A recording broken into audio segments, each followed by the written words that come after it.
우리 사도신경 하시면서 우리의 신앙을 고백하겠습니다.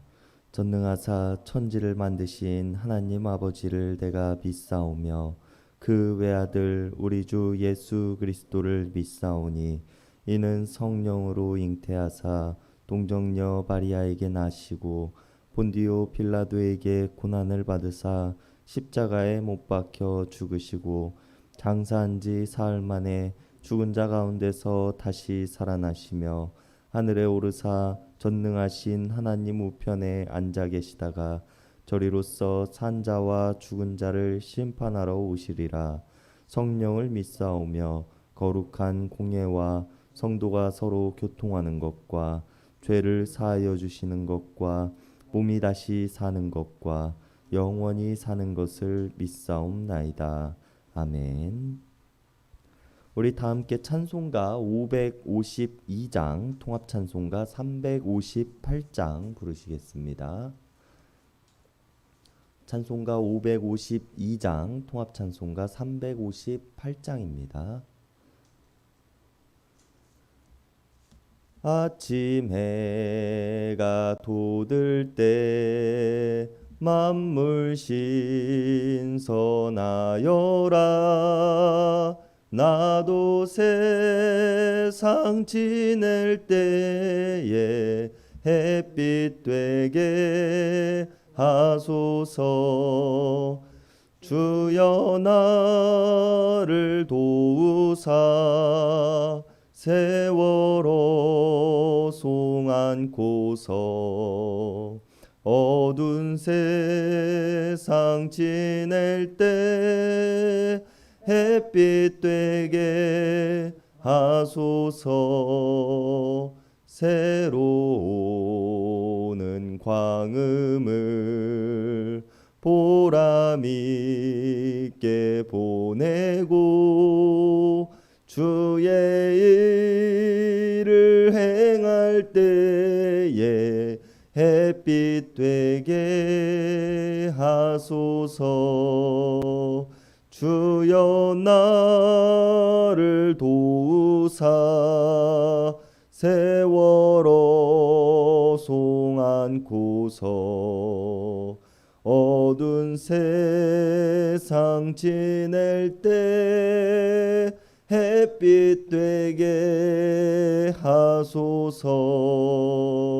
한번 가면 안 오는 빠른 광음 지날 때 귀한 시간 바쳐서 햇빛 되게 하소서. 주여 나를 도우사 세월호 송 안고서 어두운 세상 지낼 때 햇빛 되게 하소서. 밤낮 주를 위하여 몸과 마음을 드릴 때 주의 사랑 나타내 햇빛 되게 하소서. 주여 나를 도우사 세월호 송 안고서 어두운 세상 지낼 때 햇빛 되게 하소서. 아멘.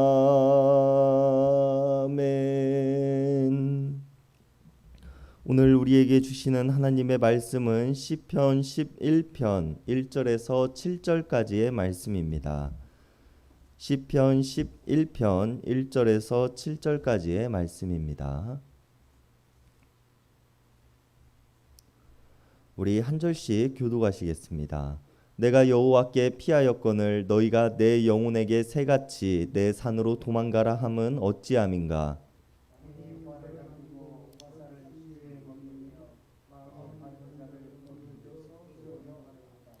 터가 무너지면 의인이 무엇을 하랴? 여호와께서는 그의 성전에 계시고 여호와의 보좌는 하늘에 있으며 그의 눈이 인생을 통촉하시고 그의 안목이 그들을 감찰하시도다. 여호와는 의인을 감찰하시고 악인과 폭력을 좋아하는 자를 마음에 미워하시도다.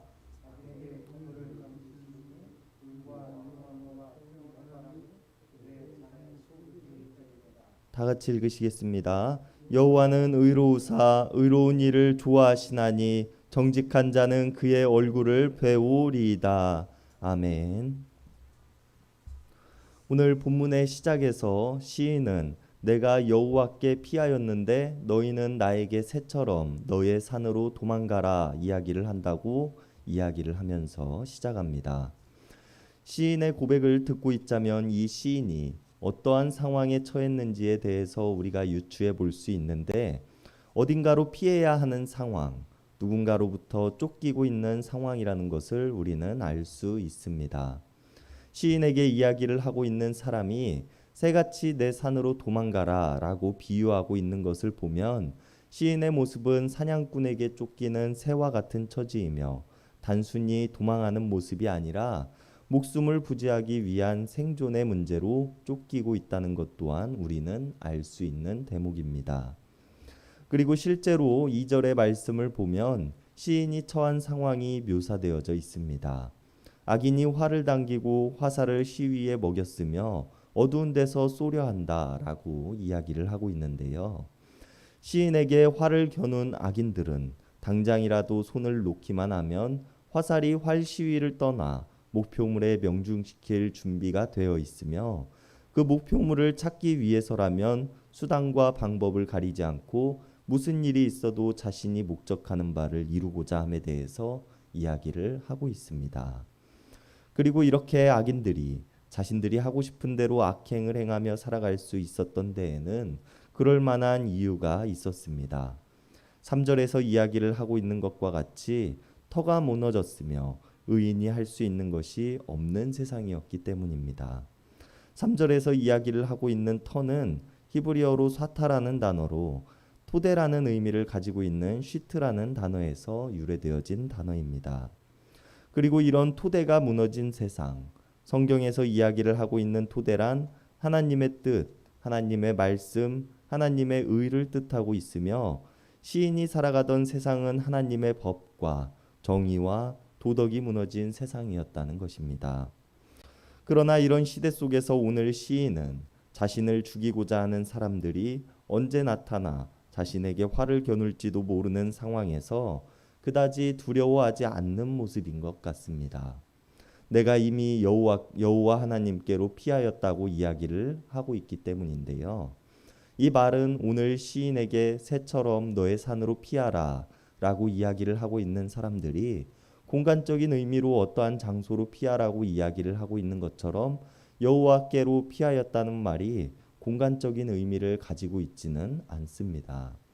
하나님께서 나와 함께 하신다. 하나님과 동행하며 산다는 의미와 같이 나의 삶을 하나님께서 지켜주심을 믿고 나를 악인들의 손에서 구원하실 것임을 신뢰하는 의미로 사용되어진 것입니다. 이것은 분명 나의 힘, 나의 노력을 통하여 나를 죽이고자 하는 이들로부터 달아나 새처럼 너의 숨을 만한 산을 찾으라고 이야기를 하고 있는 사람들과는 달리 다른 모습을 보여주고 있는 것입니다. 그리고 시인이 이처럼 악인들이 자신을 쫓고 있고 자신을 죽이기 위해 혈안이 되어 있음에도 불구하고 두려워하지 않을 수 있는 이유가 4절에서부터 나옵니다. 성전에 계시며 하늘 보좌에 앉아 계신 하나님께서는 모든 사람을 살피시고 그들의 마음을 꿰뚫어 보고 계시기 때문입니다. 그리고 여기서 우리가 한 가지 생각해 보아야 할 것은 성전에 대한 것입니다. 시편 11편이 쓰여질 당시에는 하나님의 성전은 존재하지 않았으며 성막만이 존재했습니다. 그리고 수요 성서 연구 시간에도 우리가 이야기를 나누었던 것과 같이 하나님께서는 성전 안에만 갇혀 계시는 존재가 아니신 분이라는 것입니다. 이렇게 생각을 해본다면 오늘 시인이 이야기를 하고 있는 성전이라는 장소가 주는 의미는 어떠한 한 장소만을 지칭하고 있지 않다는 것을 우리는 알 수 있습니다. 또한 이것이 특정한 장소를 지칭하는 것이라면 하늘 보좌에 앉아 계시며 모든 사람을 살피시는 하나님이라고 표현하고 있는 부분과도 대치되어지는 의미로 사용되어집니다. 그렇기에 우리는 시인이 이야기하고 있는 성전을 단순히 어떠한 한 장소라고 생각하기보다는 앞서 1절에서 내가 하나님께로 피하였다라는 의미처럼 내가 어느 곳에 있든지 나를 감찰하시며 보호하시는 하나님에 대한 이야기를 하고 있다고 우리는 생각해야 합니다. 이렇게 본다면 4절에서 시인이 이야기하고 있는 주된 내용은 어느 곳 어느 때라 할지라도 하나님께서는 함께 하시는 하나님에 대해서 시인은 노래하고 있음을 우리는 알 수 있습니다. 그리고 이런 하나님께서는 의인을 감찰하시는 분이시며 악인과 폭력을 좋아하는 사람을 마음에 미워하시는 분이십니다. 여기서 감찰한다는 뜻은 점검하다, 시험하다라는 뜻을 가지고 있으며 본래 이 단어가 의미하는 것은 금속을 재련한다라는 뜻을 가지고 있는 단어입니다. 금속을 재련한다는 것은 어떠한 것을 의미합니까? 끊임없이 불에 넣고 두들기고 식히는 과정을 거칩니다. 그리고 그 과정의 숫자가 누적되어질수록 금속은 더욱 불순물이 없는 순수함을 가지게 되고 단단해집니다. 그러나 그 과정이 쉽지만은 않습니다. 앞서 이야기를 했듯이 끊임없이 불에 달구어야 하며 끊임없이 두들겨야 하고 끊임없이 식히는 과정을 반복해야 하기 때문입니다. 그리고 하나님께서는 이것을 의인들에게 행하시는 분이시라고 말을 하고 있습니다. 이것이 의미하는 것은 무엇일까요? 우리가 시편 1편의 말씀을 함께 나눌 때 이야기했던 것과도 같은데요. 하나님께서는 의인들을 단련하시고 그들이 큰 어려움 앞에 섰을 때에 그것을 견뎌낼 만한 힘을 기르시게 하시는 분이시며 악인들이 바람에 흩날리는 쭉정이와 같은 모습일 때도 여전히 자신의 열매를 맺고 여전히 푸른 잎사귀를 간직하는 모습을 갖게 하신다는 것입니다. 그리고 이런 의인의 모습을 만들어내실 하나님에 대해서 오늘 시편 11편에서도 시인은 이야기를 하고 있는 것입니다. 그러나 악인의 모습은 어떻습니까? 오늘 시편의 시인은 악인에 대해서 폭력을 좋아하는 사람이라고 이야기를 합니다.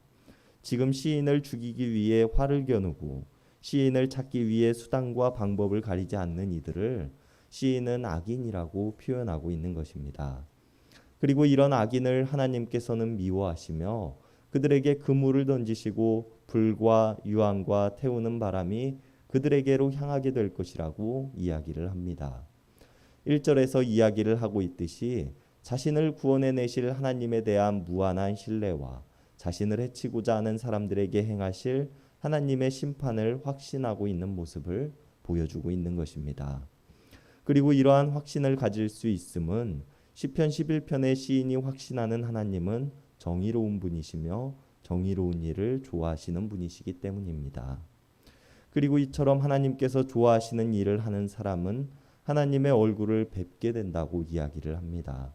이것은 은유적인 표현으로 하나님의 얼굴을 직접 보게 된다는 의미로 이야기를 하는 것은 아닙니다. 하나님의 구원을 경험하게 될 것이며 하나님과 동행하는 삶을 살아가게 될 것임에 대해서 이야기를 하고 있는 것입니다. 그리고 지금 시인이 처한 상황에서 우리가 살펴본다면 악인들의 손으로부터 하나님께서는 시인을 구원하여 내실 것이며 앞으로도 하나님과 동행하며 살아가는 삶에 대해서 이야기를 하고 있는 구절입니다. 그리고 우리의 삶이 오늘 시편의 시인이 이야기하고 있는 삶이 되어야 할 것입니다.